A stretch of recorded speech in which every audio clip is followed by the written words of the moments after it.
And welcome to my all viewers. কলকাতার একদম কাছে ঘুরে দেখার সেরা কয়েকটি স্থানের সন্ধান দেব।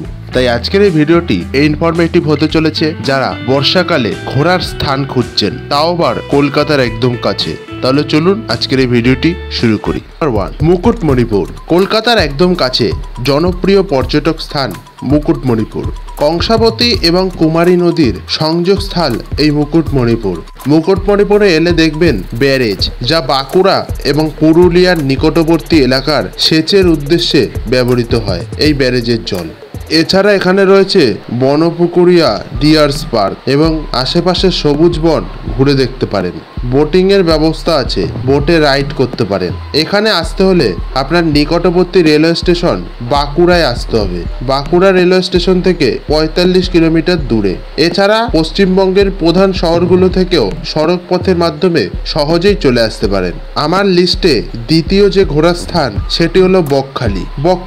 বকখালি রয়েছে দক্ষিণবঙ্গে ছড়িয়ে ছিটিয়ে থাকা বদ্বীপে অবস্থিত একটি স্থানে। এছাড়া এখানের একটা বড় আকর্ষণীয় স্থান রয়েছে, যেটা হলো ওয়াচ টাওয়ার। এছাড়াও রয়েছে ভগবতপুর কুমির প্রকল্প, সুন্দরবন, সাগরদ্বীপ, জম্বুদ্বীপ এবং ফ্রেজারগঞ্জ দ্বীপ। গ্রীষ্ম হোক বা বর্ষা, বকখালি সারা বছরই খোলা থাকে। বর্ষায় ঘুরে আসতে পারেন বকখালি পৌঁছাতে হলে আপনাকে নামখানা পর্যন্ত ট্রেন পরিষেবা আছে।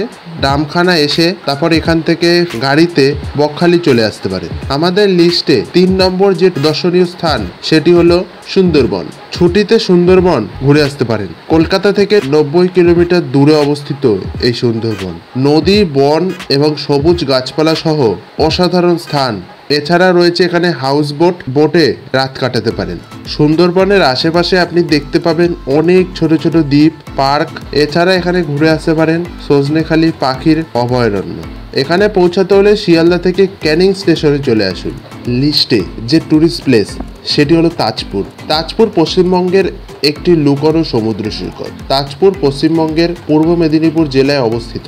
কলকাতা দীঘা রুটে দীঘা থেকে 16 কিলোমিটারের আগে অবস্থিত তাজপুর সমুদ্র সৈকত পশ্চিমবঙ্গের অন্যতম জনপ্রিয়তা অর্জন করেছে। তাজপুরে দীঘার তুলনায় ভিড় কম, তাই যারা নির্জন এলাকায় ঘুরতে চাচ্ছেন তাদের জন্য এটি একটা গন্তব্যস্থান হবে। দিনের বেলায় লাল কাঁকড়ায় ঢাকা বালুকাময় সমুদ্র সৈকত দেখতে পারেন। সমুদ্র সৈকত বিশেষত ভোরবেলা এখানে শঙ্খচিল আনাগোনা করে, তাই এই দৃশ্যটি উপভোগ করতেও এখানে এক রাত থাকতে পারেন। পরিষ্কার সমুদ্র সৈকত দেখতে আর সামুদ্রিক খাবার খেতে এই তাজপুর কিন্তু অন্যতম একটি দর্শনীয় স্থান। তাজপুর যেতে হলে কলকাতা থেকে সড়ক পথে তাজপুর পৌঁছানো যায়।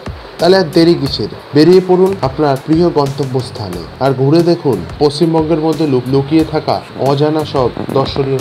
দেখা হচ্ছে আবার কোনো নতুন ভিডিওতে। Thanks for watching.